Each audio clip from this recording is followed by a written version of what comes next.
Thank you. And my name is Greg Schneering, and I have the honor of interviewing Ted Krichels today. And Ted, welcome. Welcome, and I'm very happy to be here.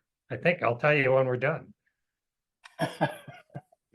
So, Ted, why don't we start with your personal journey? Because you've had a fascinating personal journey that I think probably influenced your professional career.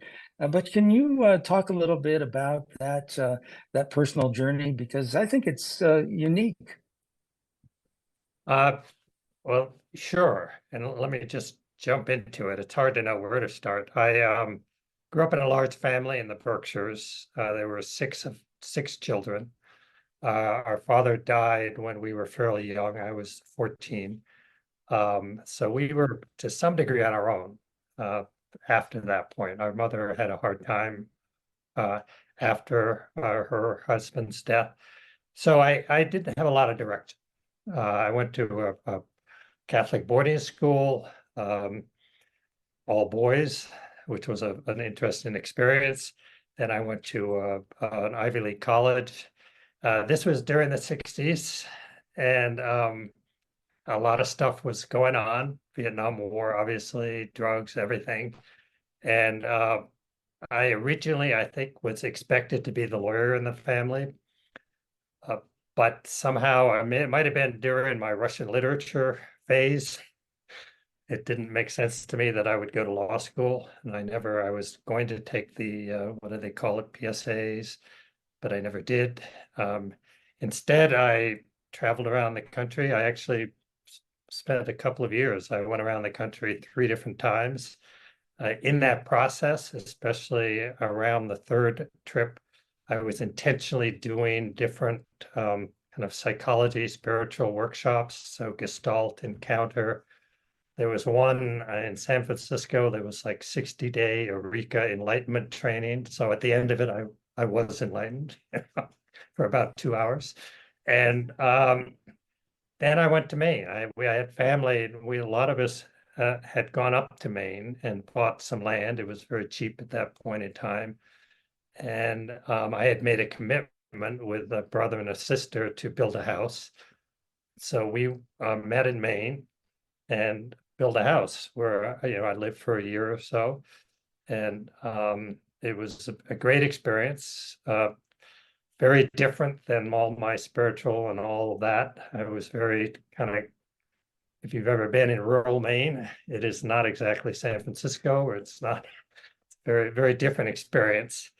So I was there, and then wanted to get back into some kind of spirituality, and had heard about Naropa Institute in Boulder, Colorado, which was a new kind of Buddhist college, and particularly brought in a lot of Western psychologists. So there were summer sessions that were really kind of interesting sessions where you had, different experts from around the country that would come there, and it would be mixed with Buddhist teachings. And I got very into Buddhism, moved to Boulder in, I think, about 1975, and I was involved in that community for about 5 years or so. It got fairly intensive, kind of culminating with a 3-month retreat in Dixville Notch, New Hampshire, um, which was meant to be the gateway into the full tantric teachings. But I think somewhere along the line, I was having some doubts, general doubts about organized religion, but also about the difference between being in kind of a discipline and being in a cult. And I think I was just getting uneasy with it. So that's when I was also, doing these jobs to support my habit, if you will. And, they were menial jobs. I had one I remember was kind of throwing mail and Neodata. It was this big kind of mail warehouse where I was in the middle, and there were all these bags around, and you kind of throw to different zip codes. And it was kind of like basketball, you kind of throwing mail in the different bags. And so that was one. And then after the seminary I talked about, I was hired by a Buddhist to be a parts manager at an RV factory. where they made basically the bodies for the recreational vehicles, those really ugly things you see, driving around. And so I was in the middle of this big kind of warehouse floor and handing out parts, and I hurt my back. I had actually done it previously, building the house in Maine, but then it came back, and it was it required back surgery and fusing of the disc.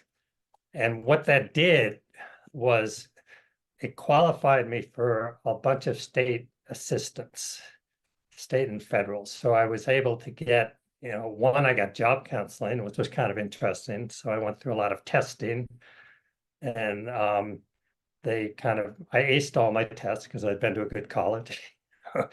And they were lining up these interviews for my career, and it was kind of a weird mix. I remember the interview at Ball Brothers, and they were setting one up at Famous Footwear, and I was not inspired.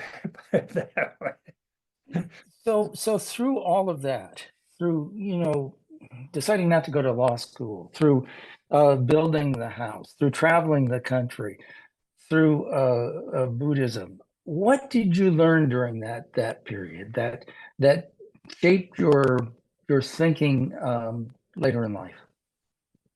Well, I think one of the things I learned, I mentioned some about my early upbringing, boarding school and somewhat privileged, I guess. We weren't that wealthy, but we grew up on 20 acres of land, and we had lots of animals, and all went to private schools.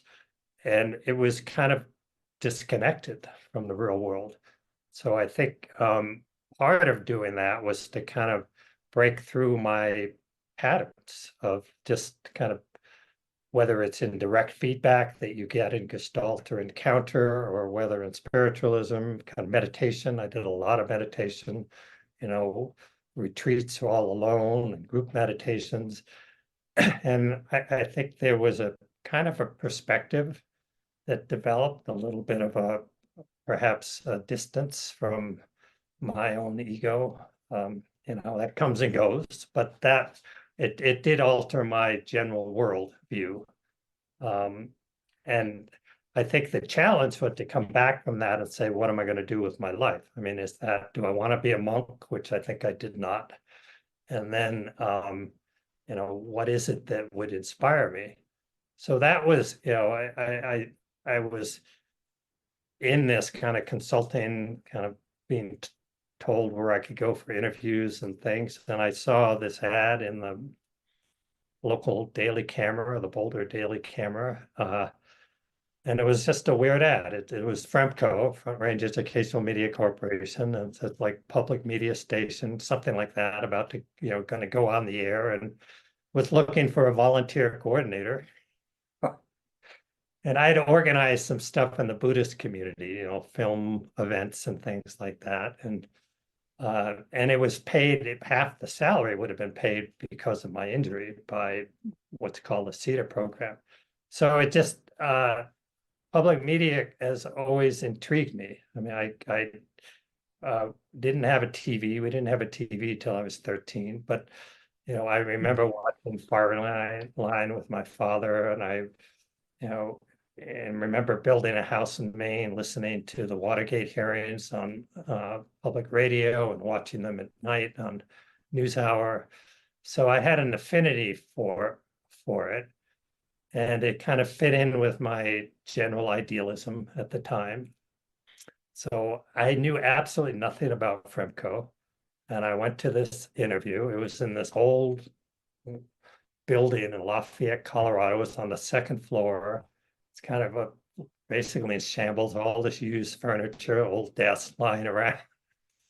And, it was a group interview, and John Schwartz, who was the founder of Front Range, what became KBDI, and John is a very intense guy. He basically, by himself, filled out the whole FCC application. He identified one of the two remaining VHF channels in the country. KBDI became channel 12.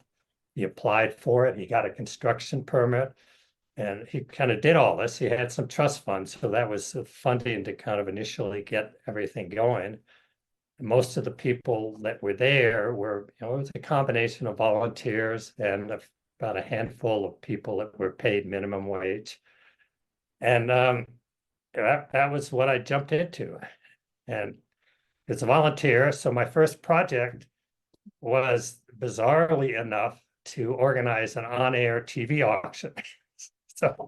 So here we are, a TV station that's not on the air with people who have never done TV before.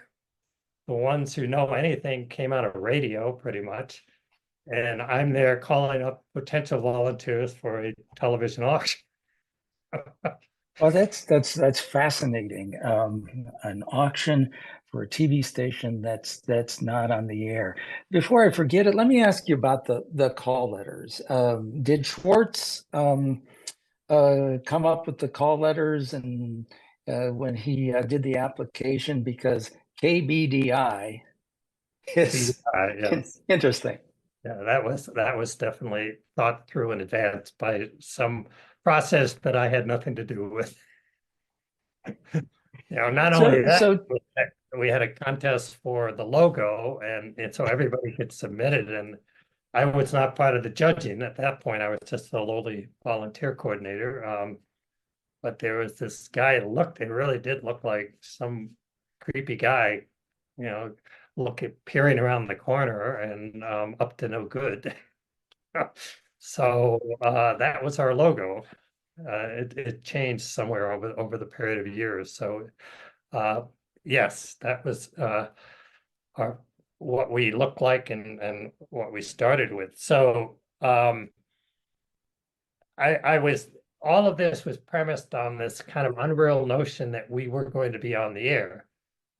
But the other station, KRMA, had gotten wind of this. I think they were a little bit late, so they got wind of it as, when John got the construction permit, and they were freaked out. I mean, the idea of having a second public television station potentially competing with them for resources and, viewers, they were totally against, and they petitioned to keep KBDI off the air.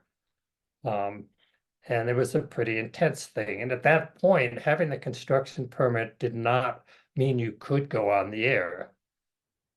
But what happened was, and this is totally out of the blue, I don't think KBDI had anything to do with it. The FCC dropped that requirement. So it basically said you can go on the air with a construction permit. You still need to get the broadcast license eventually, but you can be on the air before that time. So that just happened out of the blue. So suddenly you have this kind of motley crew of people, some are kind of wannabe Jonathan Demme's out there shooting rock and roll concerts and a lot of great stuff, probably poorly shot and unusual today, on 1/2 inch or 3/4 inch tape. But suddenly it's all of this means we're going to go on the air. So we didn't have line of sight in Broomfield. So we had to move in Lafayette. So we had to move to Broomfield, where we had line of sight to Squaw Mountain, which is one of the highest mountains in Colorado. It's 11,000 feet high. And I think we are still largest or highest transmitter tower in the country. But that's where the transmitter was built, and it was built. But you didn't have line of sight when you first started up, as I take it. You actually had to drive to the mountaintop in order to. Yes, yeah, that's once we're on the air. So we had the two things. One is this license was originally intended for the University of Colorado in Boulder. And the original studio was in Lafayette, right outside of Boulder. But once we could go on the air, we needed to have line of sight to our transmitter site, which was on Squaw Mountain. And for that, we had to move to Broomfield. But then when we first went on the air, we did not have the microwave link set up. In other words, normally you send your signal up to the transmitter and then it's transmitted out. But we didn't have the link from the studio in Broomfield to Squaw Mountain yet. So all the programs that we were running when we first went on the air had to be driven up to the top of the 11,000-foot mountain. So every day there were these trips with the tapes that would go up. No snow? Well, yeah, there's a lot of stories about stuff that happened on Squaw Mountain. We used to have like somebody would basically live up there, and I think Yeah. somebody died up there once. Oh, It was a pretty remote location. So that was the challenge was to get on the air, which we did. Even with doing all of that, we weren't at that point qualified for CPB funding. We weren't a member of PBS. So we basically had no funding outside of John Schwartz's trust fund, and he was very careful about how he spent that money. So it was a very kind of tight organization with very little funds. So at that point, well, our first thing we needed to do was to raise money, and the most obvious way to raise money is have a pledge drive. So I somehow, we hadn't really established clear lines of who's doing what, but I think I just started working on, what are we going to show? And I did that with another guy, Nick Fraser, who was one of the kind of key people at KBDI. I think he then went on to WLIW in Long Island. But we basically put together a schedule. So Nick was working primarily with sources like Sika, now NITA, I think, and kind of getting a lot of these cooking shows and old shows that weren't part of the PBS, but they were public television offerings, just a lot older ones. And then I was looking at things from public domain and different films that I could get from Kit Parker or Budget. And I think John actually got the first TV show, which was Twilight Zone, which was kind of a big hit for us. yeah. And I got a bunch of others, Burns and Allen and Alfred Hitchcock and Have Gun Will Travel. So we just put those So you all. must have had the mechanism kind of in place then from the auction to, take the pledges and so forth. Well, what we had in Broomfield was a big warehouse. So one part of it was the studio. And so, yeah, we built a phone bank. And so, I mean, it's just basically building the stuff from scratch. And the phone bank isn't that big a deal. But, and we scheduled a program, a pledge drive. And I'm trying to remember what we had in there, but we had some very weird programs. And Night of the Living Dead, we had Give Me Shelter, the Rolling Stones. I don't know if these really were public domain, but they seemed like they were at the time. I think things got a lot stricter when cable came in and all of this. And then we had local shows we had started. One was Off the Wall, and I think the special during the pledge drive was on transsexuals, and so we just had a whole bunch of things, and the phones were ringing. I mean, especially I think Night of the Living Dead and the Rolling Stones, they went crazy. We didn't realize it. We'd never done this before, so I don't think we realized that the fulfillment rate of people watching Mick Jagger at midnight might not be that great. So the actual So you've got go ahead. Well, I'd say that we had a certain euphoria at the time that, hey, we're doing this. This is TV, and we're getting all this. We're getting these members and everything. And I think the reality of what we actually got in was a little bit more sobering. So let me take just a step back. So would you say before I do step back, would you say the first drive was a success then? And as well as the auction was a success? Well, we never did an auction. No, we Oh, did you auction. didn't do the auction. No, we never, it didn't make any sense. I mean, Okay. the effort, and as you know, I mean, probably at least on the TV side, auctions are not, yeah, they're very labor intensive. We did eventually do Oh, auction where we farmed it out basically, and sure. other people came in with furniture and did an auction. But we did a few, we did some travel auctions, and yeah, but they're not they're not really good net revenue generators. And you don't have any viewing audience. So you're basically giving up your audience to do on-air sales. So no, but initially, no, we did not have the resources to really pull it off. So you were euphoric from the first drive, though, until Yeah, reality hit.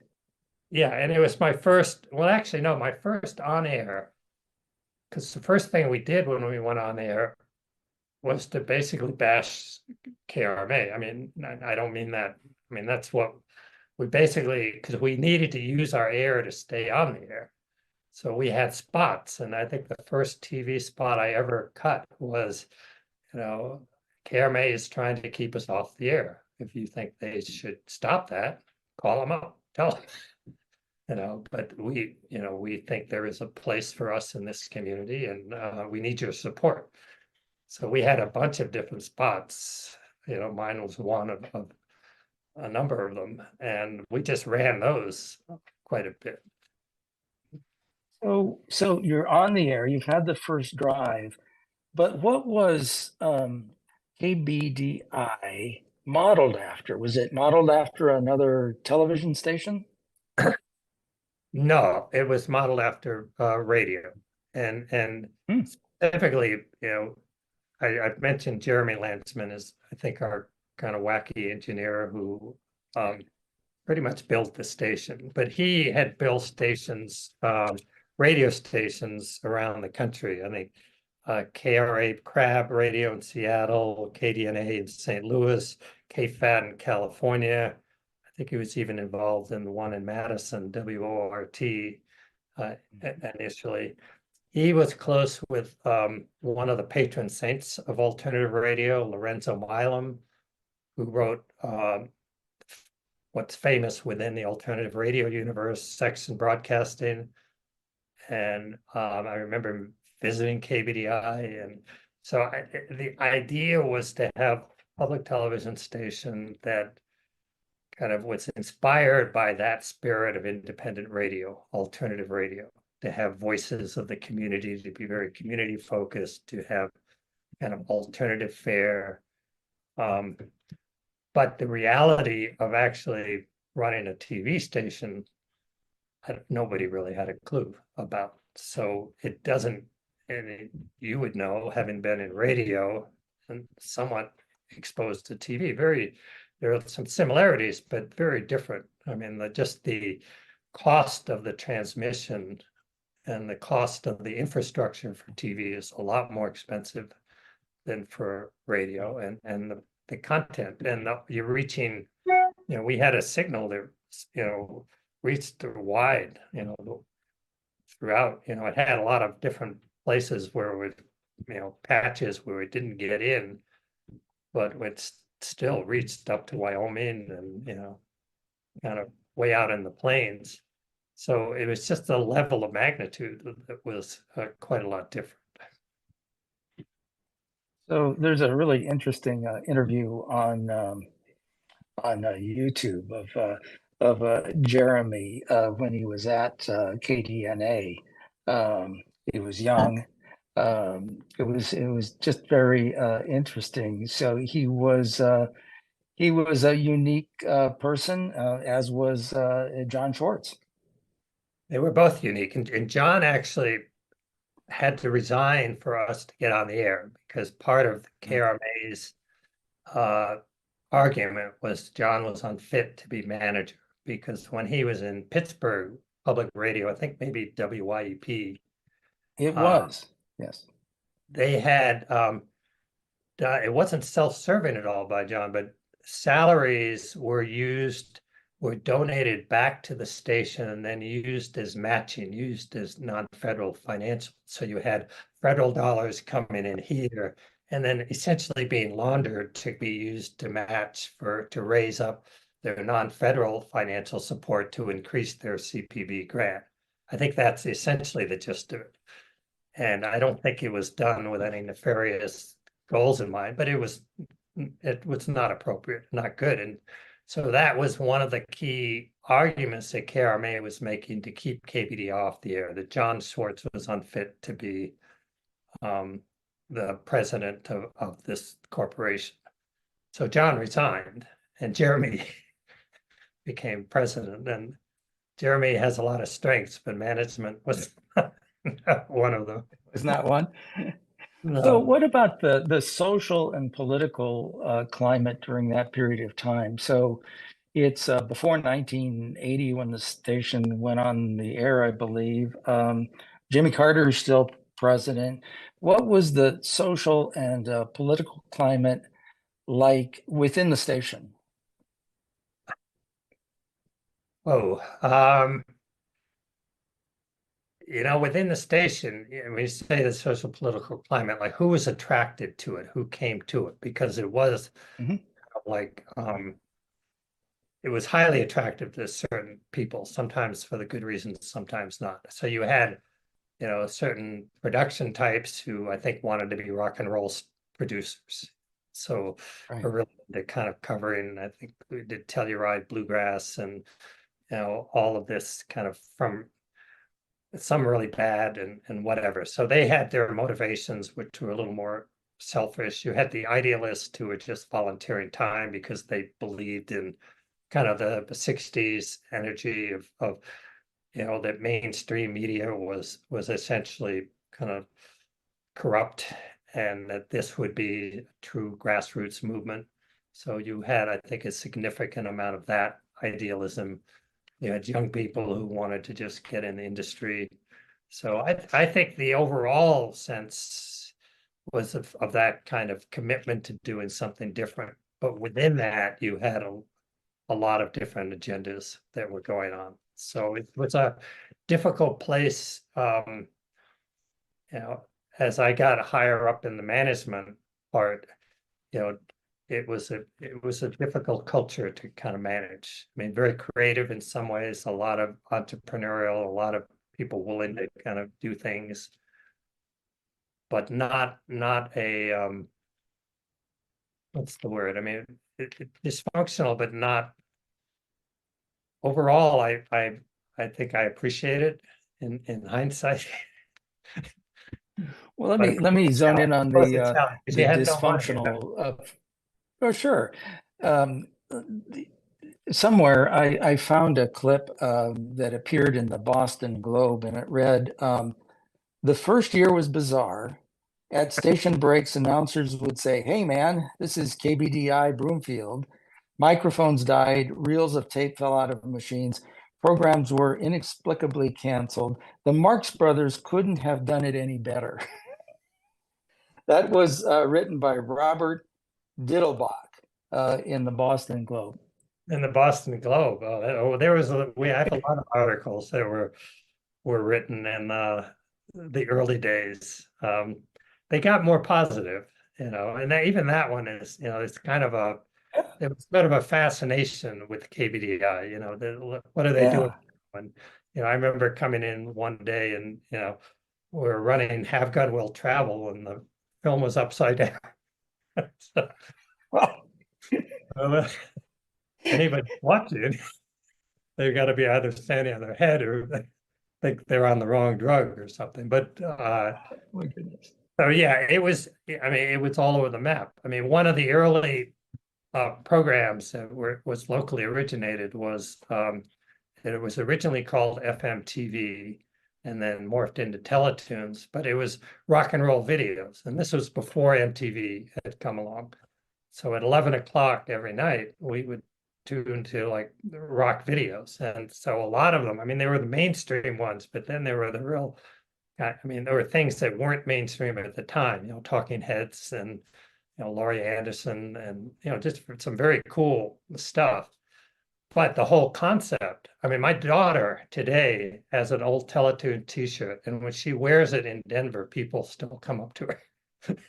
And so it had this, like, on what were then like teenage kids were absolutely glued to this program. So did MTV get the idea from you? I have no idea. It's I guess I'd love to think they might have. I mean, we also started a program called Home Movies, which actually was originally started by the inspiration was a guy, Doug Cruikshank, who's a really creative, kind of independent critic and filmmaker.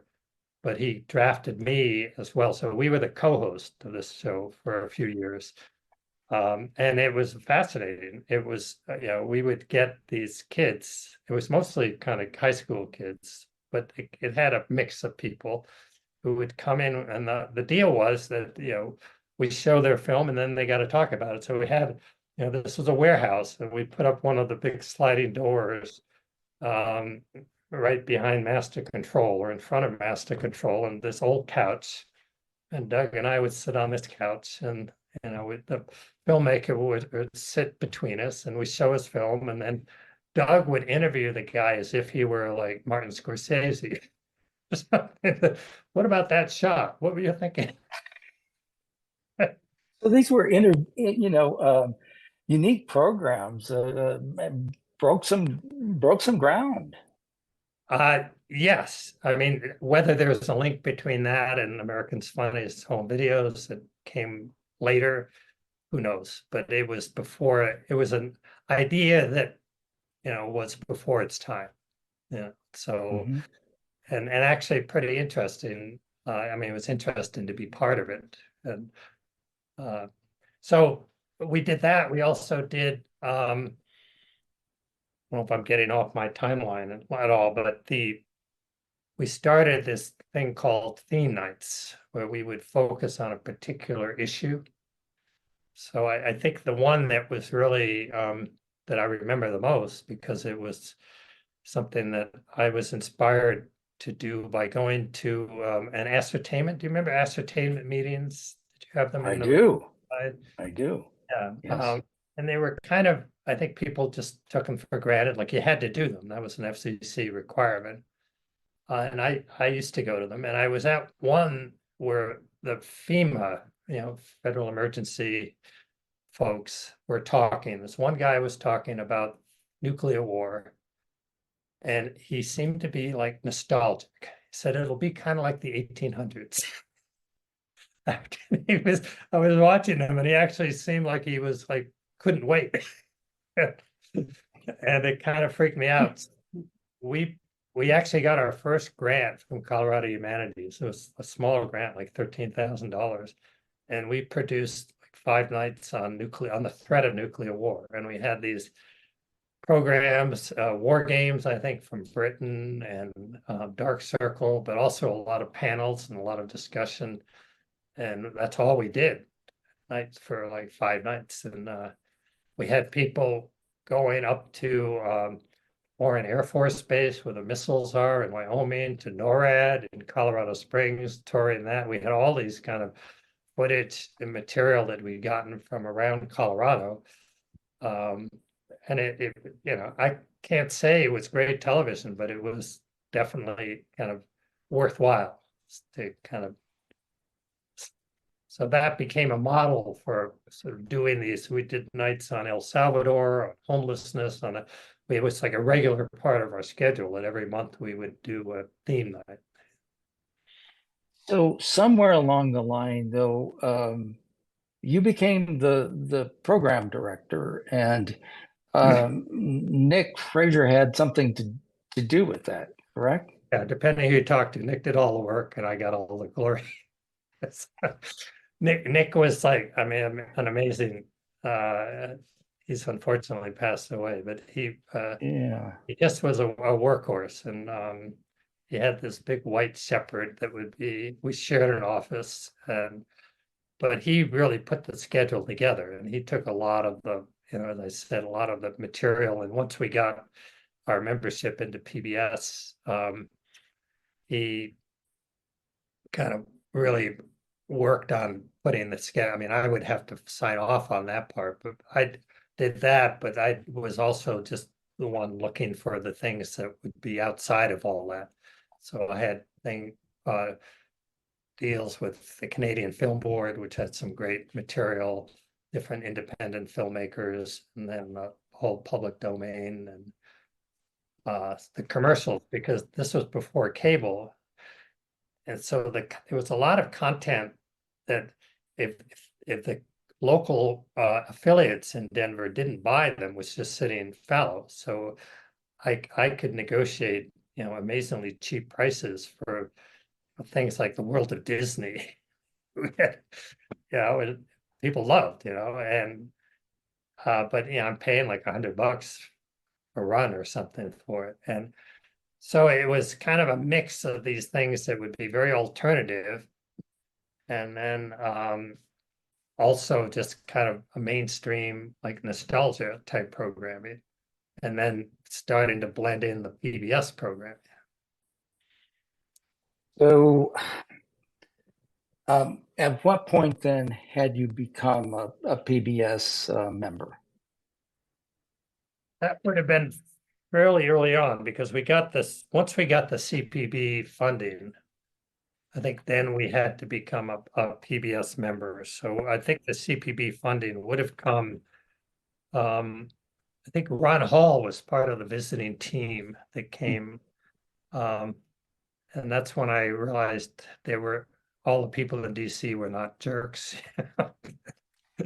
He was just a wonderful guy and a very open guy. And but that would have been likely pretty shortly after we went on air. So I think probably at least by 1981. I mean, nobody was fighting that at that point. We were on the air.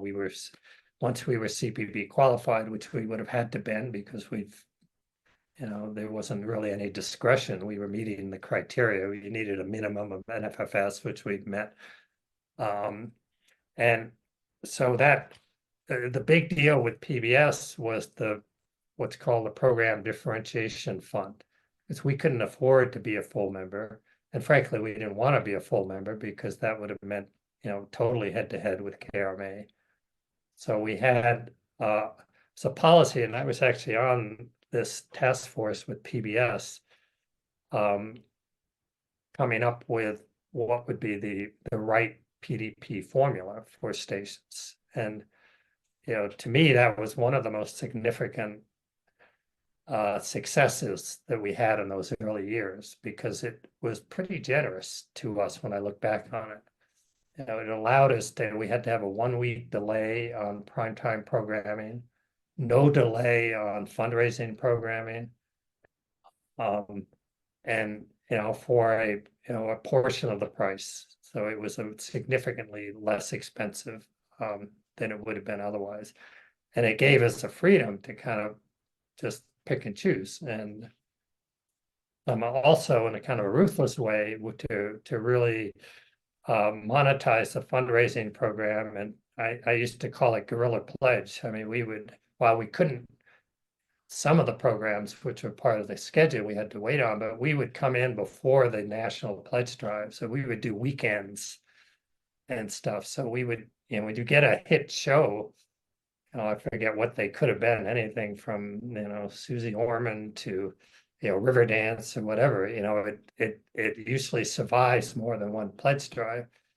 So we would kind of come and strategically figure out when, before the second pledge, how we would run these programs into the ground. And it was very, when I look back on it, kind of, ruthless, competitive. I don't think it really hurt KRMA. I think they were big enough and they had their established audience, but it certainly didn't make them happy. Yeah, by that time, with your kind of ruthless approach to pledge drives, were you doing direct mail and other forms of a membership? Yeah, we were. I wouldn't say we were particularly sophisticated with it, but we were doing a lot of that. Yes. What about underwriting? Yeah, we had I don't have my numbers, but we were seeking underwriting right from the beginning, and Huh? it wasn't a major, the major revenue source was pledge funding. And then that kind of grew incrementally each year. Underwriting was a challenge because we had a reputation that some people liked. But it was not a mainstream reputation. I mean, it was definitely a little bit in your face. I mean, we took a lot of chances on content. We aired some very controversial programs, and it wasn't. And we had KRMA in the market, so KRMA was the established public TV station, and they would be more likely the ones that you know major underwriters already had working relationships with. So, Tell me a little bit, though, about the decision to do underwriting, because I believe that's a philosophical kind of thing that maybe Pacifica doesn't even do underwriting now. So you grew out of Pacifica, but the corporate kind of effort toward underwriting, was there any controversy about that in the station? no, I think the only one I remember, I mentioned the nuclear war. I'm trying to look at the 5 nights on 1981, I think, but we did that. I remember, we put a ton of work into this, and people were very into it, and I think the first night went really well. And I remember Jeremy Lansman coming into my office and saying, I think we need to break into this programming and run underwriting and maybe pledge. And I just looked at him and said, no, no, Jeremy, we can't do it. And Jeremy kind of skulked away. Interesting. 20 minutes later, I got an email saying, you obviously know what you want to do. I think you should be the interim manager. But that was the only, and it came from a kind of radical radio guy that Yeah.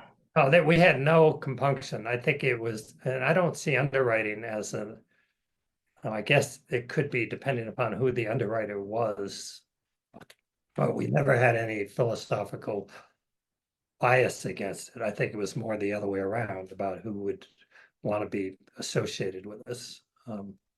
So while you were program director, you were the executive producer for a live event, a major live event. Not in the Boulder, Colorado area, but on the East Coast. Yes, we did a lot of work with independents, and actually at nuclear war, we had Kim Spencer was very involved in national kind of activist television, and so we had connections into the independent community. Even Doug Cruikshank, I mentioned, edited something called "The Sky's No Limit," was an independent publication that he kind of produced out of our facility, and was a good friend of mine at that time. So this, I believe, it came around or right after the nuclear war series we did, and they were looking for carriage on public television stations, and the obvious thing would be if KBDI produced it, then it would be eligible. We could put it on satellite, and then it could be shown at any public television station around the country. So, and also I had been involved with a lot of them. So I was asked to be the executive producer. So I actually, I think it was what, 82? I'm looking at my notes Yeah, for it. 82. Yeah, I actually went to New York. I stayed with a friend for a month. And I wrote a long article in The Sky's No Limit. Actually, I was just reviewing it a while ago, but I came out of the whole experience a little bit jaded, but mostly jaded about rock and roll musicians. But um, we put together for almost no money. I think we raised like $3,000 or something. And, you know, we covered, it was the largest rally, I think, in the history of the country at that point. It was a nuclear disarmament, and it fills like Central Park. And we had, you know, all kinds of independent producers and filmmakers and camera people involved in it, volunteering their time. And you know, we pulled it off. It was not, it was a sloppy production in some way. I mean, it was obviously had a liberal bias. um, it the musicians wouldn't let their agents. We couldn't actually. They cut the chords. You couldn't actually hear the music when it was played because the music business didn't want that. So we got, you know, you'd hear Orson Welles' speech or Yoko Ono, and but the actual music, you know, Bruce Springsteen or James Taylor or Linda Ronstadt was, you know, all static. So it was kind of odd that way. So it got panned. There was a New York Times editorial that was actually very critical of the show, but even more critical of WNET for not having produced it. So But WNET, did they carry it? they carried it. Yeah, they carried it. Oh. And other stations around, I forget how many carried it. So, and the fact that we pulled it off was pretty amazing. But if I look back on it, you know, it's impossible to have done it with that lack of resources. And I would do it differently, put it that way. But it's really interesting. They turned to you as executive producer rather than going to NET. I suspect NET had a different focus at that point. Yeah, I don't know that they ever went to WNET, or they thought, I don't think that, Okay. but they may have, and I don't think WNET had any interest. I mean, this would have been somewhat political, although they carried it live. So that's interesting. You would think they would have put some effort into the production itself. And I'm probably So are being, there other accomplished, go ahead. no, I'm probably being too hard on it. It was an amazing effort and an amazing experience to be part of it. And the fact that we pulled it off with, you know, people that Yeah. never worked together all over New York come in, and you know, that was all pretty phenomenal. So you've talked about a lot of your accomplishments during the time that you were the program director. Are there any that we left out? Well, I think this may have been when I was GM, so I'm just looking. Yeah, I think it gets later when, you know, even when I was the manager, I kept a hand in the programming. So Yeah. um, I mean, that was kind of something I never really gave up. I was mainly on the kind of special things that I cared about and stuff. So, you know, some of the So things, you know, decisions, and with that, we get into that later with starting Colorado Inside Out and Tongues right.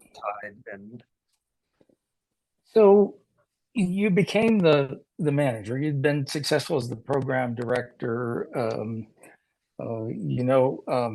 You had the support within the station, and you became the manager. But becoming the manager was at a probably stressful in the in the early going. Tell us about that. well, the first board meeting was the number one topic was whether or not we should declare bankruptcy. So which had not come up before. So it's not exactly a welcome party. How you doing? This is going to be fun. It was are we going to be able to dig Most people get 6 months, of a honeymoon. You didn't. No, but I had been, you know, I'd been kind of the interim for a while, and frankly, the previous overall management had, you know, not been particularly good. So it was I probably should have expected it. Maybe that was a little bit harsher than I thought it would be, but it was it was the challenge of KBDI that I always had to kind of wrestle with is great ideals of what we wanted to do, and then just the limitations of not having funding. I mean, we didn't have institutional funding, state funding, university funding. We didn't have major donors, in that same way, major grants. So it really was a grassroots effort. And so how do you kind of be idealistic, which I was idealistic, and how do you kind of fulfill that mission of kind of alternative television, what became for us increasingly First Amendment television, of kind of showing a lot of different voices and really kind of taking on tough topics. I mean, how do you do that? And how do you do the business of, I mean, there's a reason why a lot, even a public television is kind of, I mean, I don't want to say dull, but it's kind of non-threatening, put it that way, is, you're hampered some by your funding sources. We're hampered by federal government funding, and on one hand, we wouldn't exist without it, or the institutional funding with its own expectations. So how do you be really independent, and how do you kind of have a healthy financial structure? So there had been a series of managers, Schwartz, Jeremy, Tony Esposito, I think, had been the manager for had been at PBS, had come out and was the manager for a period of time. I think he was in the distribution. I don't know that.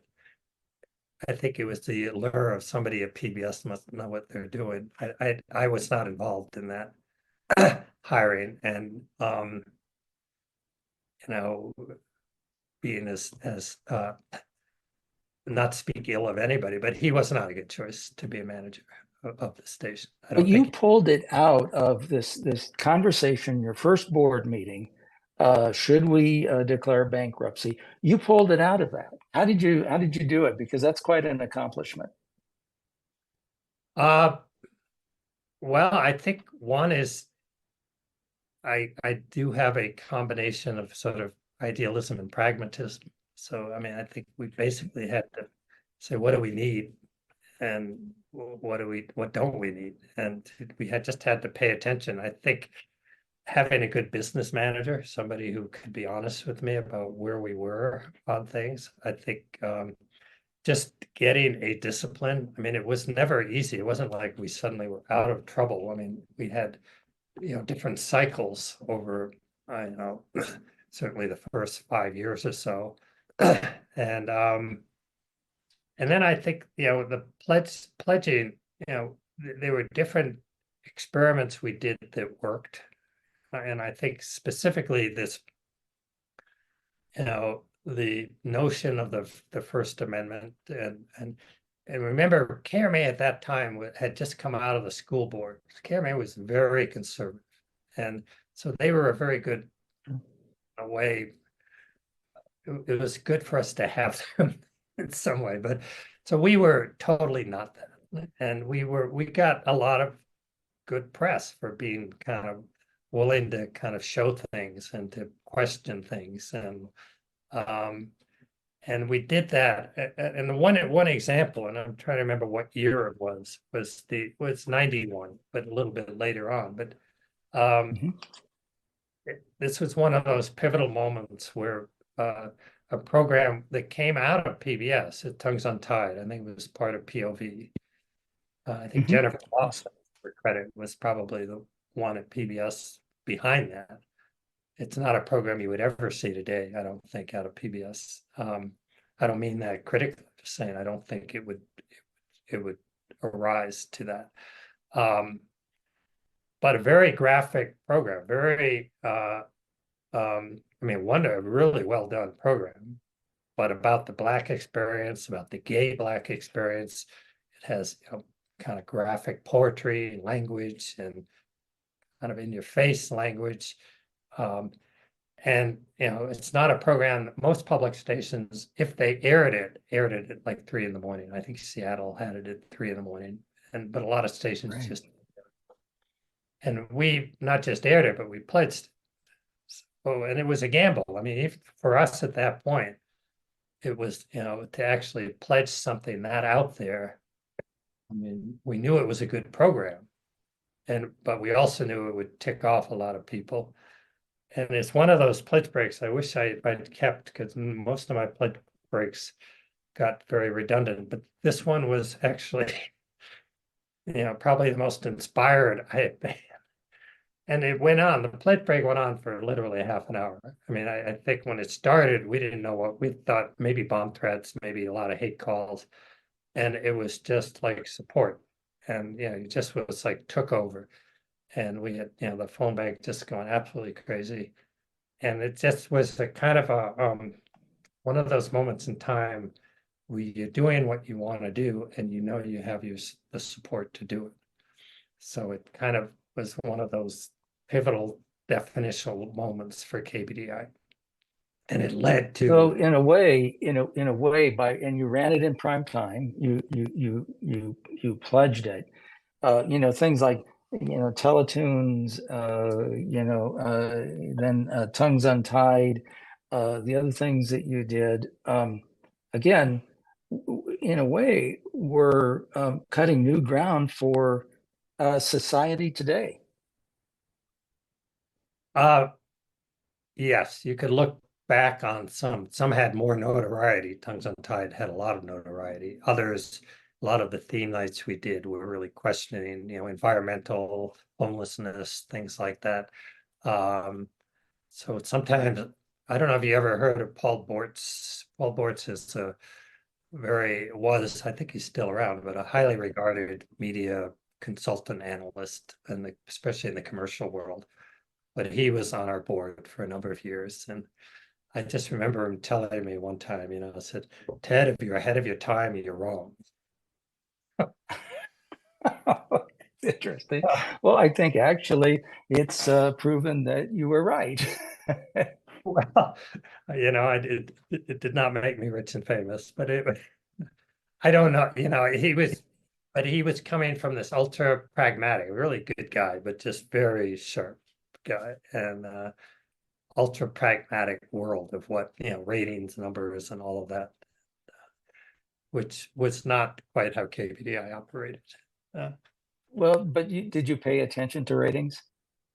Yes, yes. Oh my God, I forget, when did that come in? We would get overnights in the Denver market.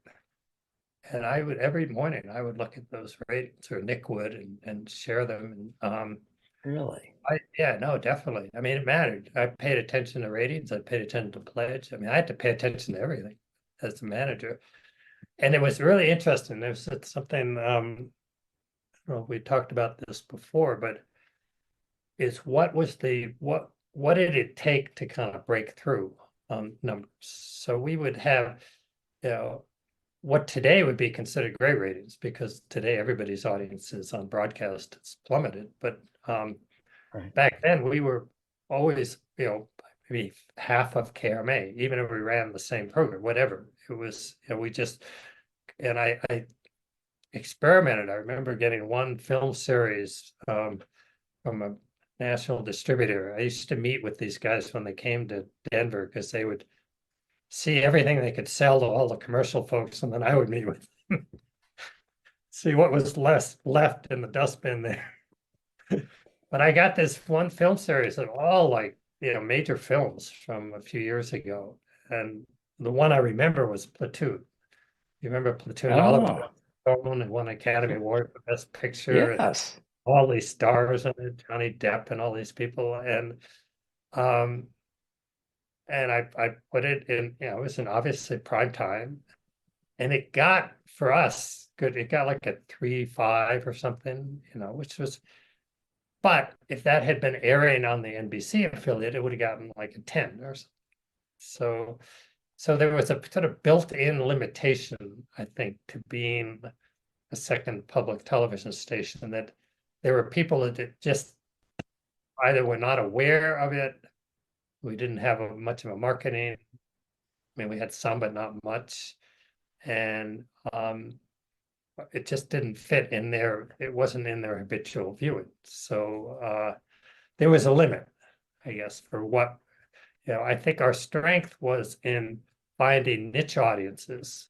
So we built a very strong, LGBTQ audience. I mean, we did Right. had local, we did, I had regular weekly programs. Um, and it was an audience that we intentionally cultivated, a really kind of smart, a good public television audience, frankly, but not one that had been intentionally cultivated in the way that we did. But that's different than an audience that would jump up in the ratings. So I think that was kind of the challenge, is finding those niches that would work. And sometimes controversy, like we ran, there's a Noam Chomsky documentary we ran, or things like that. Sure. And a lot of those kinds of programs that were speaking to a specific audience that would respond and would be very supportive. So So you ran Noam Chomsky, yet, and this may not have been the exact time period, but it's I think it's a good comparison. You ran Rush Limbaugh. yes, we did run Rush Limbaugh, and that was we were the only public station in the country, and trying to remember what year that was, but that was probably in the 90s. It was a program that Rush's TV show was not doing that well, I guess, and the Denver station, commercial station, had dropped it. And this was something where my pledge manager came into me and said, "What if we were to pick up that program?" And I mean, at first it Sure. just sounded totally bizarre. I mean, Rush Limbaugh was, in my mind, a kind of forerunner of some of the politics today, but kind of a totally out there. But on the other hand, it was an audience that we were kind of pigeonholed somewhat as a liberal, kind of lefty alternative audience. And yet we talked Mhm. about the First Amendment and being open. So it was kind of a challenge to think about it that way. So both pragmatically, could we reach an audience, and also just philosophically saying, it's not like Russia's going to convert our audience. Matter of fact, one of the programs, I think, was Thursday night, led into a gay lesbian program. So it was one of the more interesting segues when we did a pledge break. But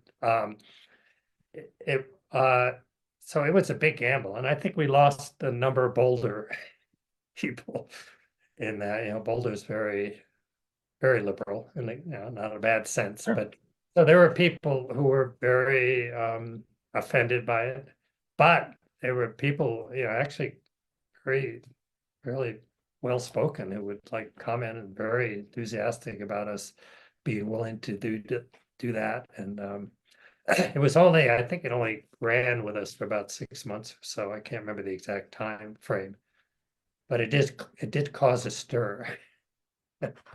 And But it the First Amendment, television, it seems like a logical thing to have done. yeah, it is. I think it's the whole idea of the First Amendment is something I've thought about a lot more lately, as it's kind of things have gotten taken to extremes. And I think maybe what I miss, remember when there used to be the fairness doctrine, and Yes. Yes. and I'd have to go back and read the actual wording, but essentially there was an E- obligation by a broadcaster. It wasn't that you couldn't run something, but that there be some kind of balance. And I think yeah. that's, Equal time. There was equal time and there was the fairness doctrine, and yeah. And all of that's out the window now. yes. And I think that's maybe where some of the, if I look at some of the big problem today, is that we've kind of lost that. And so, I mean, there was absolutely no doubt with KBDI that, Rush Limbaugh did not control our airwaves. It was shown at, I think, 11 o'clock at night or something, 10:30, 11, and very strong opinions.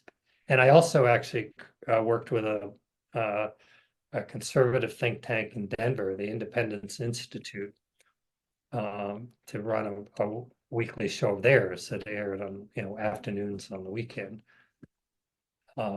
So it was, but that was a lot more thoughtful conservatism. I mean, it included libertarian views and was, not a bad show. I mean, it's not a show I particularly agreed with, but it wasn't a bad show. And then we started, I was executive producer on a local show that's actually still on the air today, Colorado Inside Out. We started, with the intention of having a talking head show that wasn't just a bland, like a lot of those shows that you see that are kind of intentionally non-controversial. So we went out looking for people that were smart but had strong opinions, kind of put them together. So we had the editor of the Alternative Weekly, Westward magazine, that is still on the air, actually. Or she's still the editor. The program's still on the air. And we had folks from the Denver Post, the Rocky Mountain News, and other places, but they were just really good, smart people. So the concept made a lot of sense, and it became pretty popular. And it's, as I said, like 40 years later, it's still there. Yeah, still a mainstay. And all of that led to a First Amendment award, didn't it? Yes, it did. It was the ACLU award for, I came out of the blue, but yes. Because I was the face of all this. I mean, I was, Yeah. and so I would get the criticism or the praise off, critics like the Rocky Mountain News, Dusty Saunders, or Clark Seacrest, Denver Post. They wrote articles that they did. There are a number of, usually I was the point person for that.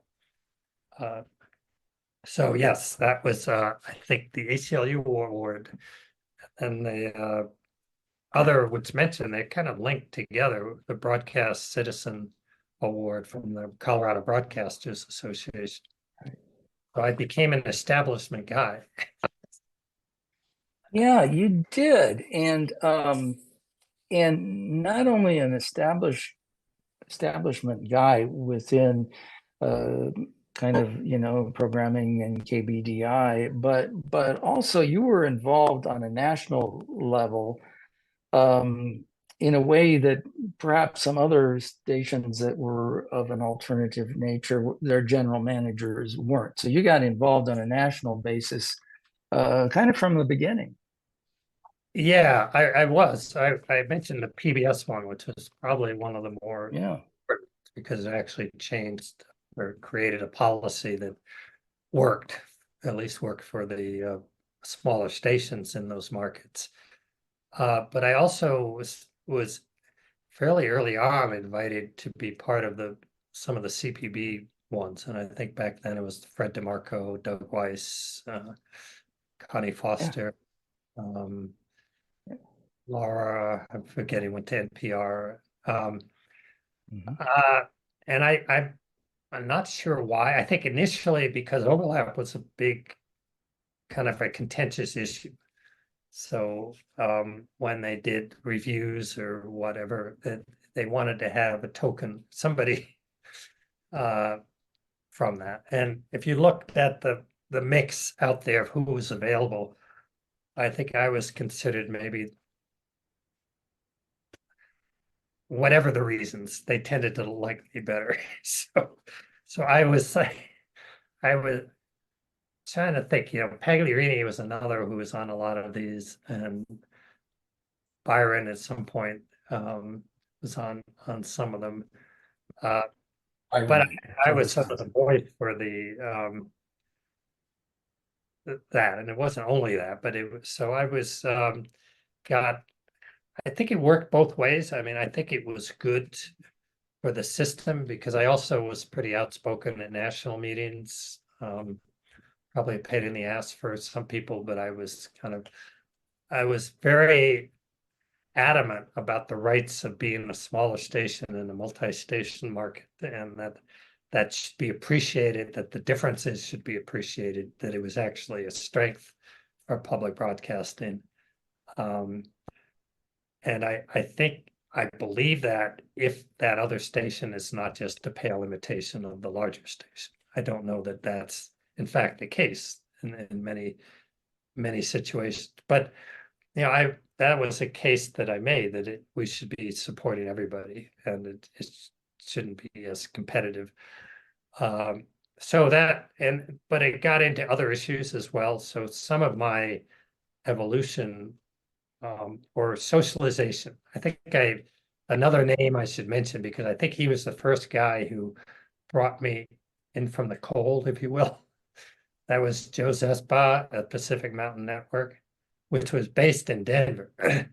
And I had looked at, in the early days of KBDI, we just looked at everybody else in public media as basically kind of conservative, and that we didn't fit in. We were like the wild child. Right. And Right.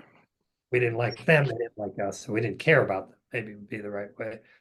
But Joe kind of made a point of coming up at one point, and just, he came on our pledge drives, and he was, I don't know if you ever met him, but just an incredibly friendly guy and smart guy. And he became a friend, but he got me into joining Pacific Mountain Network, which was kind of a, eventually got wound down. I was the chair at the time, but it started a socialization. I feel like I was like a wild child that gradually got socialized, and maybe that kind of compromised me in some way, but I got to understand some of the broader issues affecting the industry through the CPB discussions and being involved in the different affinity groups and all of this. And so it probably made me, I'm not quite sure, but it was part of my evolution. So your station, Nancy Dobbs' station, and so forth. Were you accepted by the bigger, more established public television stations? I don't know what would accepted would be. I remember being there was this one grand meeting, and I can't remember which year it was, with the big stations and the smaller stations in those markets. And it was all around this concept of, can we come together and find a vision that is inclusive? Is there a broader vision? Should we have multiple program schedules? Should we have a different program strand for these second or third stations? And it was, there were some expectations that something could actually come out of this, but it was pretty clear in the meeting that the larger stations really didn't have any interest. And I remember Bill Baker having a conversation with him, and he basically said, I don't want you to have any different program. I would prefer you ran Nature at the same time I ran Nature, than that you have another program on the air. And I didn't totally get the logic, but I guess, in some way I understand the general sensibility about the priority should be on a strong national service. It should not be on kind of trying to create another service that's going to compete with that strong service. And then I think the other thing, and this is my maybe criticism of my colleagues on the multi-station, on the smaller station side, so I think most of them just wanted to be just like the bigger ones. I mean, they didn't have an alternative vision particularly. And they just wanted to be able to run the high visibility shows and get, more pledge money and more underwriting, but they didn't have a sense of anything like First Amendment or any issue like that. It wasn't inspired by an alternative vision. May have been more realistic than our vision, but it wasn't inspired by that. So I didn't really fit into that group. If I looked at like WLIW or Utah, Provo, or San Jose, they did not, we talked a lot about how to get those guys, but it wasn't really common ground. So So the national programming was important, but the local programming for KBDI was equally as important. Yes, yes. And I think also in the national was having things beyond PBS, and PBS had a lot of great programming. But Mhm. Track Media would attest to that our viewing audience and our membership audience was largely a typical public television audience. It wasn't as if we built a core alternative base. It So you wasn't. were sharing audience with what is now Rocky Mountain PBS, Yeah, RMA. yeah, yeah. I think you had folks that were either members of both stations, or a lot more were members of KRMA, or ones that might have been members one year and then the next year were on the other station. That would be, at least from Track's kind of analysis, and it makes sense to me that we had, for all of our differences, we relied on a core, some of the key fundraising programs, especially, but even some of the other programs, nature and those things that we ran were the key ones that built the audience base. And then we would kind of, I mean, there were some exceptions, but that we didn't really, I don't know if succeed or not, but the reality was that we could not exist totally separate from the PBS core. So I want to come back to programming in a little bit, but I want to take one step back to something I think we missed that I think is very interesting, and that is when you were applying to become the general manager, you took a personality test. Yes. Well, one of our board members was the head of a local, I think it might have been Sinclair, but head of a local chain of kind of those urban newspapers around Colorado. And very smart guy, very kind of dapper, very witty, sharp, and was like a longtime board member at KBDI. And so as part of the application process, I went down to his offices and they had a personality test I had to take. And what he said is, it's a great test. I took it.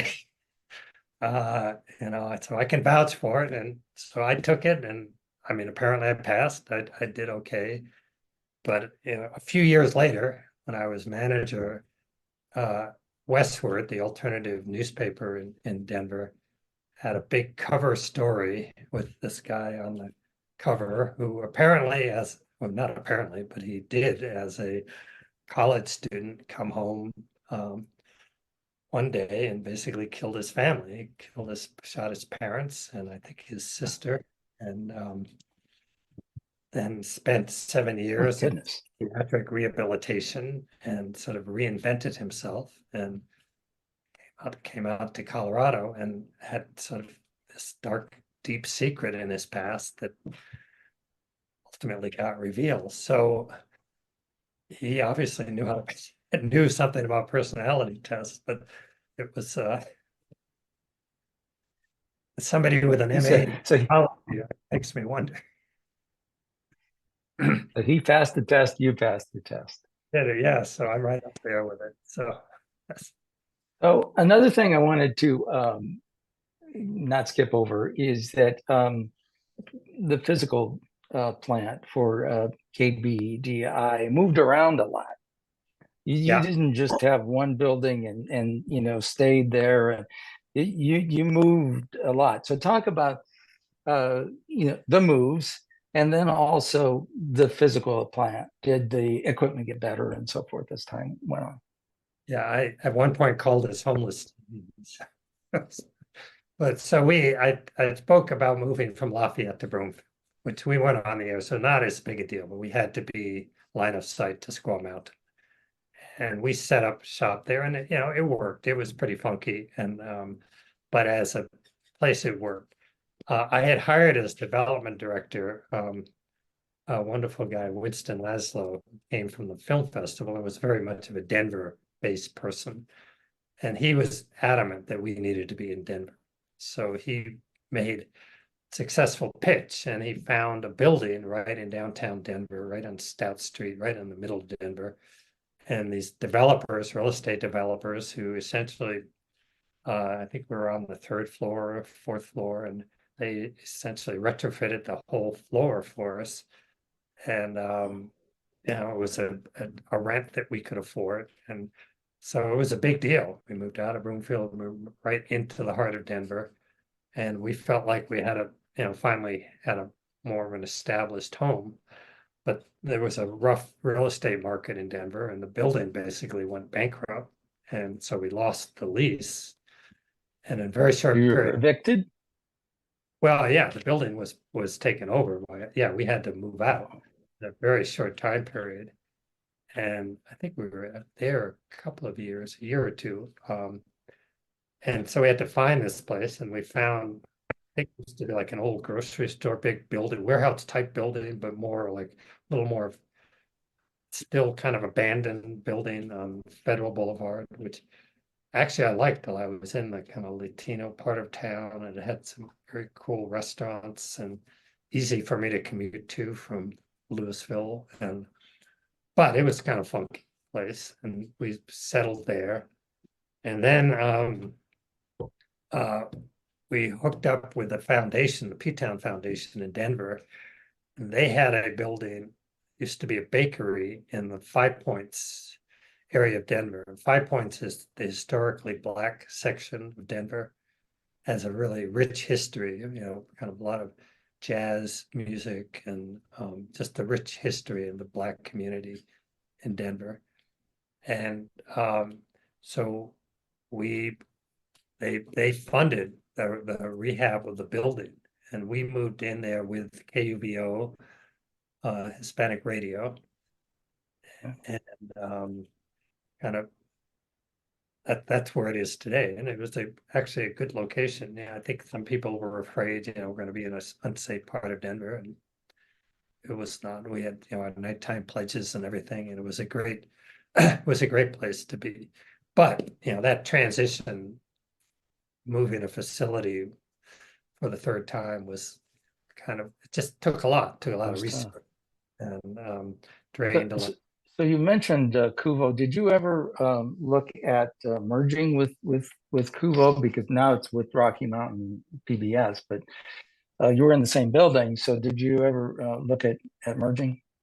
No. I mean, Flo and I got along well, and we talked. We did. We weren't really. I don't know if either one of us were necessarily the best partner, because neither of us had a lot of resources to bring to the table. What we did do, and I had this notion of that public access would be a good partner. So we actually, I think I was an original kind of director, or sort of a hands-off, but we formed a partnership with the new kind of public access in Denver, and they moved into the third floor. So we had public access, Kubo, and us. And I thought it would be much more of a kind of link to local. And I think I kind of got humbled by the realities of public access and its kind of law restrictions about what can happen and what can't happen. And so it didn't really gel in the way I wanted, but it was one of those interesting failures. But no, Kubo, what's I guess interesting today is Kubo was absorbed by KRMA, Rocky Mountain PBS, and I think for the good. I think they're much more stable. They seem like they're doing really well, and that makes a ton of sense. I think the public access is now there as well. I sometimes think that the best thing we did in Colorado was to prod KRMA, because they are a much more interesting organization today than they were 20, 30 years ago. But they have a media center that has public access, actually has a Black radio station, has Kuvo. Yes. So, and And just for the record, when you mentioned Flo Hernandez, who was the longtime general manager of Kuvo, which was largely a jazz station. Yes, very good. I mean, it's one of my go-to stations. And she is still around. She might even be on the board of Rocky Mountain, but I've have not had direct contact in a while, but good person. Yeah, definitely a good person. So all of them is, what about the technical plant in relationship cameras and recorders and transmitters and how did all of that play out? Well, incrementally, and it was never going to be a leading edge technology wise. I mean, it was not a lot of funding. If we got PTFP, actually, I think we might have been one of the few stations to get originally PTFP funding for half-inch decks, but it was a slog. I mean, our transmitter was actually a 30-year-old transmitter from the Midwest somewhere that was donated as long as we picked it up. Got reassembled, and so it was, in the early days, it was very much just kind of, Scotch tape stuff together and using, pretty much used equipment and things. It's gotten better, I think, primarily through PTFP, but it definitely is not on the forefront of technology in any sense of the word. And PTFP was a program, Public Telecommunications Facilities Program, which was in the NTIA, and is no longer functioning, but supported a lot of stations' equipment needs over the years across the country. Yes, no, I think it's a shame that that program went away, but that was an absolute life changer for us. And the program officers, again, one of my kind of learning experiences was how good some of these so-called bureaucrats could be, but they worked with us a lot, and it's a tough one to replace. And so I don't know.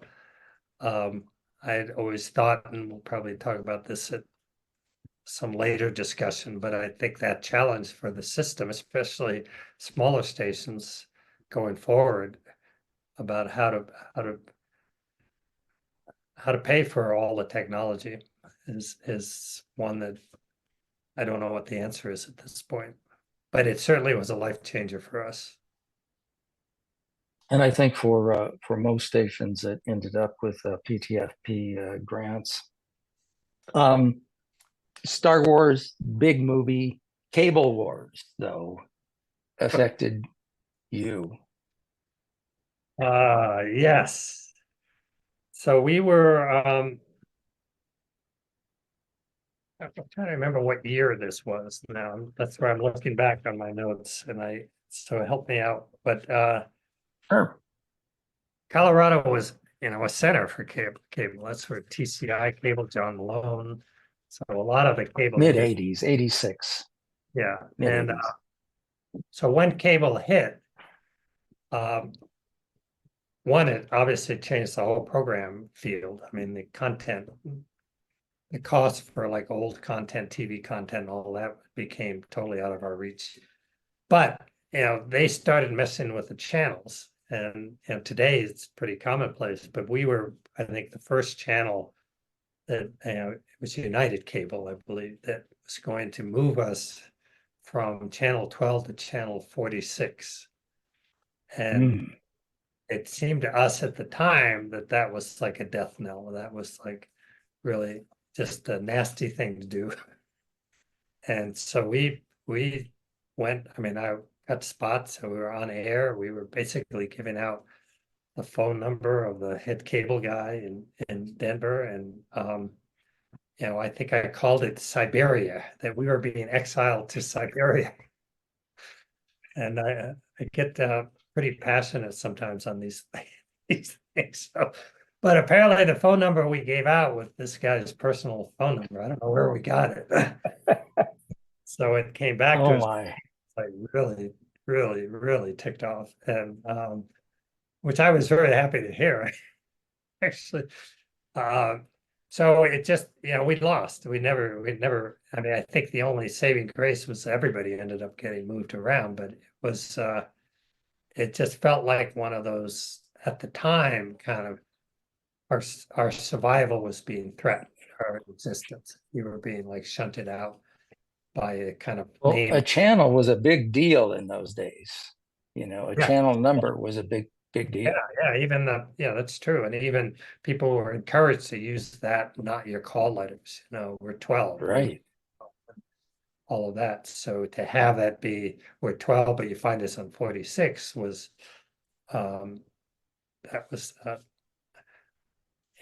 not a good thing. And I think we basically survived it. I mean, we didn't have serious negative repercussions, but we were working probably at a I think what happened maybe is that today everybody, this is common now, right? I mean, I still have to sometimes screw around to find out where the broadcast channels are. I mean, they're all together, Yeah. but how to find Yeah. them on different services and things. So it was probably the precursor of a world that's gotten even more kind of disaggregated. And probably today, if we'd known where we'd be today, it would be a totally different approach. But you put up a real solid fight regarding, ultimately you lost regarding the channel position on cable, but you put up a really strong fight. Well, I did. I had a good op-ed and some cable bigwig. We had like dueling op-eds in the Denver Post, and I mean, we didn't. I mean, it was very visible, and we actually got a fair amount of support editorially for this. But the cable company was just absolutely not changing. I mean, sometimes these things you can make a fuss and things change, but so despite And all the that, cable company, the FCC didn't have control over the cable company like the FCC had control over the broadcast station. yeah, no, Right. there was no control. And as I said, when you look back on it, you say, well, that's kind of small potatoes considering the world we're in it today. But at the time, it was a big, I think kind of endemic. I always felt, and this was part of maybe evolution too, is there was always some struggle we had at KBDI. I mean, Yeah. it was easy. Yes. It was, sometimes it was our own making, but other times it was just like feeling like we were dealing with these generally, non-carrying or hostile forces, whether it was the other public television station, the cable company, or landlord or something. It was there was that kind of against the world a little bit of that mentality. And it kept me on my toes. I remember once being in my degree, I mentioned my master's in Europa was East-West psychology, and we had this psychoanalyst who came out in the summer and ran one of our classes, one of the best classes I ever took. He used to be a comedy writer for Jerry Lewis. So he would have people both crying and laughing at the same time. But I remember he told me once, he said, you're really good when you're irritated. Yes, Ted, when you're irritated. I've seen that. You are very very good. So you mentioned though the KRMA, the fight that went on there, and then the cable wars fight. But there was another fight that was coming in the mid '90s that affected not only KBDI but also other public television and public radio stations. And that was something called the Glide Path to Zero, which was part of Newt Gingrich's contract with America. Mhm. Yeah, very serious threat at the time. And um, I think that was there was a phase, and this again was became major CPB focus. But it was a very visible attempt to eliminate funding for public media. And at the time, the threat felt very real and very potentially like it would happen. So we were, I was part of a CPB task force. It was basically, that would have been the theme. What's the glide path to zero? What do you do? And what is going to happen to public media? And, it was one of those ones where, you had those folks, everybody had opinions about it, Doug Wise, Fred DeMarco, and we had good meals. We always ate at good restaurants.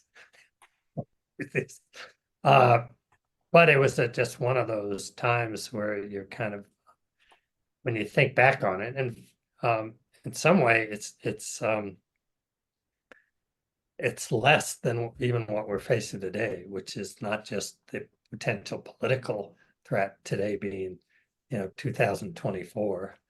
People who watch this in the year 3000, but that but today the threat is not just the political or the federal funding, it's the technology and the disaggregation of audiences.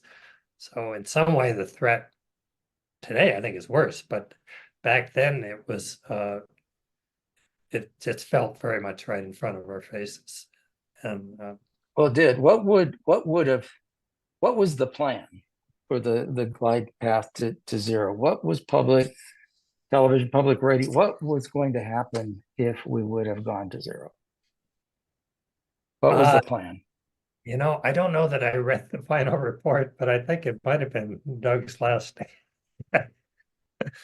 I do not remember either.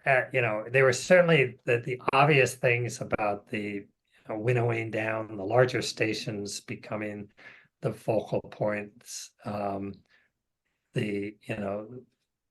much more trimmed down system. I think that would have been essentially what would have had to happen, but it wasn't as if there was some big resolution that was going to be taken to the CPB board, and as it turned out, the threat didn't materialize. I mean, it didn't actually happen. But I think that would have been. Would KBDI have survived? I don't know how, without the federal funding, survival and thriving, it would have been really a challenge, very, very definite challenge. Look at, we had a small budget that grew some, but it's still, 2-3 million a year. So I think it would have been a real challenge.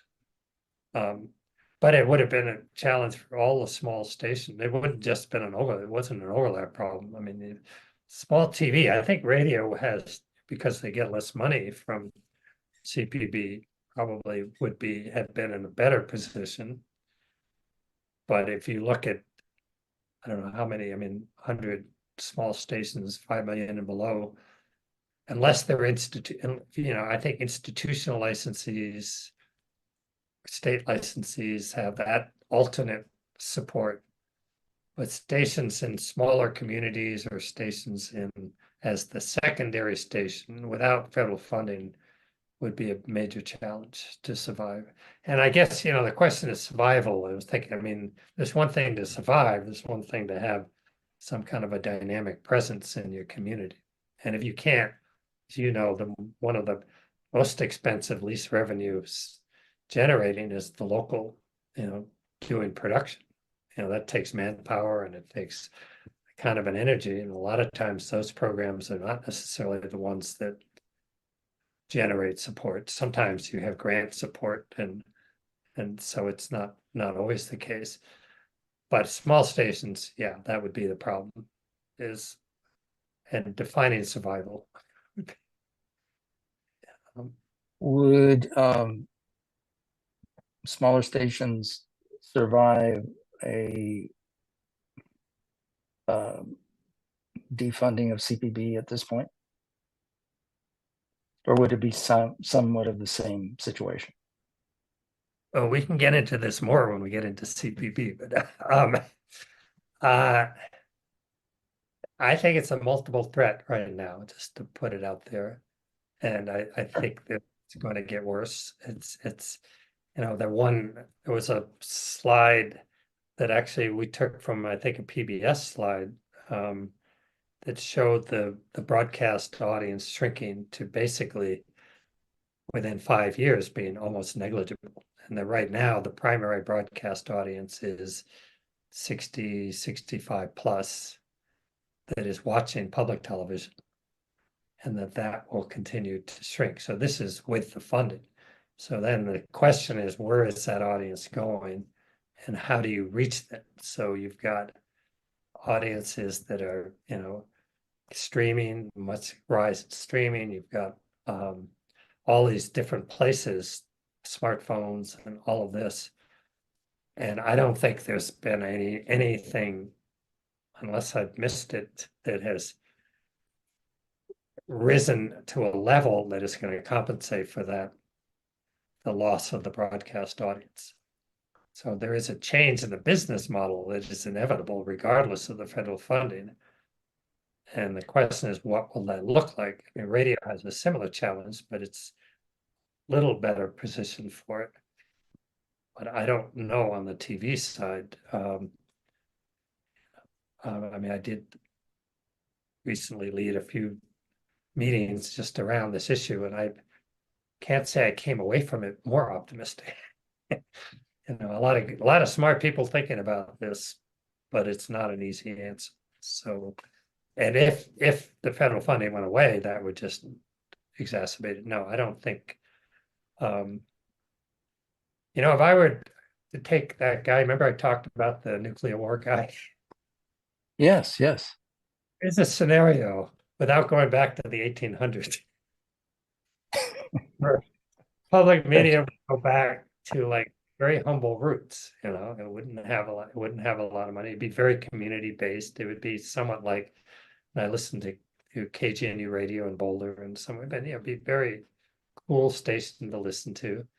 But it would not have anything like the presence of, would not have the large visibility. It would be a much smaller funded entity, more community based and kind of more genuine in a sense, but not a major player in that way. So, Ted, do you play golf? I did when I was a Buddhist. I had more time. Really? Well, I want to go back to a quote that you had. I think it was around the time of Tongues Untied. It was something to the extent that you told viewers that you were seeking to put more grit in public television and take it out of the country club set. I grew up with a country club. Well, I think we did that to some degree at the KBDI. You took chances. You were willing to irritate, and you were successful from the time when you became the manager, and there was the talk about bankruptcy. When you did end up leaving, you had quite a bit of money in the bank for KBDI, I think. Yeah, it wasn't, it's all relative. It wasn't a lot of money. It was like $1 million in the bank, but that's better than worrying about bankruptcy. And we had I think, a model that was working. I think the challenge was how much it could grow from that. But it was, yeah, I think I felt overall and going through this exercise and thinking back that we did a lot of really interesting stuff, and some of it I think infused energy into public media, and so I feel good about that. Yeah, so I actually, in terms of my general career, it's one that you could easily make a film about. It might be a comedy, but you could make a lot of stuff happen. A lot of stuff happened, and we Well, only time has a way of. Go ahead. I was saying, well, I've been talking about the stuff that's suitable for being watched, but yes, very Time good. has a way of putting things into perspective. Kind of looking back at your KBDI years, um, what are your thoughts on that period now? And number two, what were the three biggest accomplishments that you felt you had during those years? So let's take them one at a time and just talk about the perspective that you have now looking back that maybe you didn't have when you were in the middle of those battles. Three biggest. Boy, that's going to be hard to do off the top of my head. But I think the obvious one is that we've figured out a way to make it work. So when I think back and think about the way it started, or even the way I started, I was just kind of thrown into whether it's what the hell is an auction, or to how do we survive. And so I think the fact that we somehow pulled it together is something that I think I personally have some pride in, and I feel was pretty pretty remarkable given everything that we were facing at the time, and that we did it in a way. And this is when I went back and researched it, and I looked at the different articles and things about, it's one thing to call yourself First Amendment. It's another thing to have other people recognizing that and commenting on it. And so when I was kind of researching this and just seeing that we actually did carve out a niche that time, I think was important. And I feel very good about that. That's one. Yeah, so you carved out a niche, and you and the station survived, and and is doing remarkably well by the time you leave.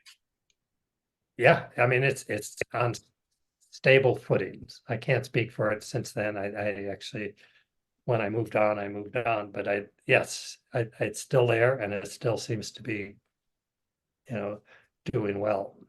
Um, so yeah, I feel good about that. I think when I think about my life, and I kind of written some about it, but my kind of own personal journey, it's been an interesting, I've very rarely have been bored in my life. I mean, the KBDI was not boring. You know, Penn State was not boring. CPB, as you know, was many things, but not boring. So it's been challenging. And if I mentioned the psychoanalyst that said it's good when I'm irritated or challenged, I Yes. think for somebody who was kind of wandered around the country and to have kind of found something and stayed with it in a way, I feel pretty good about looking back on it. So let me take you back in time then to the moment that you saw that ad in the paper in Boulder for the volunteer coordinator at KBDI. What was your mindset then? Was that something like, this is just another interview like, Famous Footwear or Ball Brothers? Or did you have a hunch that, maybe there was something here that would really fit with your skill set? Or was it just, I need a job? It was not, I just need a job. It definitely was not that. It was finally something that appealed. And to be honest, I knew nothing about Fremco, so this was just in my head about public media. That's something I could get into. It's something that I actually support and believe in as a concept. And so, I don't believe in famous shoes or whatever, and I don't, whatever Ball Brothers does, more power to them. But it was something that I had a connection to. So I had no idea what the reality would be, but it was an interest. It's like piqued my interest. It's like I actually cared about the product. So it was a total act of faith, or that there was something there. And but that's what initially led me. It piqued my interest, I guess, which and then which turned out to be a career. But I Yeah, never, and a really good career. yeah, it has made Ted, me, yeah. you go ahead. No, I was saying it has forced me to do things to grow in different ways. I think that has been on the one hand, I'm happy now to be in a place where I'm looking back on things, but it did kind of push me into arenas that brought out, strengths of mine and probably also weaknesses at different points, but it really put me in the middle of a lot of things that I guess what's that cliche about being in the arena, that you kind of in the middle of things, and I think I enjoyed that. So from doing the research on it that I did, from talking with you and so forth, it seems like you made all of the right moves. But is there something that you would have done differently? uh I think probably talking to somebody who worked a lot in institutional licenses, I probably would have gone to a larger community station, not to an institution. And there are a lot of Mhm. things that I liked at Penn State, so I don't want to but I have real concerns about the kind of editorial freedom of institutional licensees. And I think so I think I learned a lot and I don't regret it at all. But I think probably, given all that, if I went back, I'd say, well, I actually had skill sets to go, I could have talked to Ron Bornstein a little more about look over here a little bit more. And so I think that would be maybe one area that I might do differently. I think also, if I were to go back, knowing everything I know, I would do a lot of things I did just differently. I'm more sophisticated. I know a lot more stuff about the industry, and but part of the fun was, or part of the intrigue was figuring it out. So I think that kind of developing that ability. So I never felt like I couldn't deal with something. So just, I think developing that confidence. Um, so that often comes, I kind of joked, I don't know if I ever joked with you about it, that if I wrote a memoir, I think I would call it My Greatest Failures, because a lot of the things that I really, very ambitious, it didn't work. I learned a tremendous amount about, and that, I could name them, but just things that, you saw them at CBB or they were at Penn State, just taking on these things that in hindsight, you say, well, maybe I shouldn't have done them, but they were, you know, I actually look back on them and kind of appreciate them. So I didn't make KBDI a major success. I didn't make it like WNET or something. And there's limits to what it could have done, but part of the whole interest was, how do you make it work? And that's where I think the satisfaction came from. I want to get overly And it did work. It Yeah. did work. It survives. It survives today. And as I mentioned, it was in really good shape when you left. Another segment of this will be the your move to Penn State, and then to the Corporation for Public Broadcasting. And so we'll deal with those issues in the future. But any in relationship to just this part of the segment, any other comments?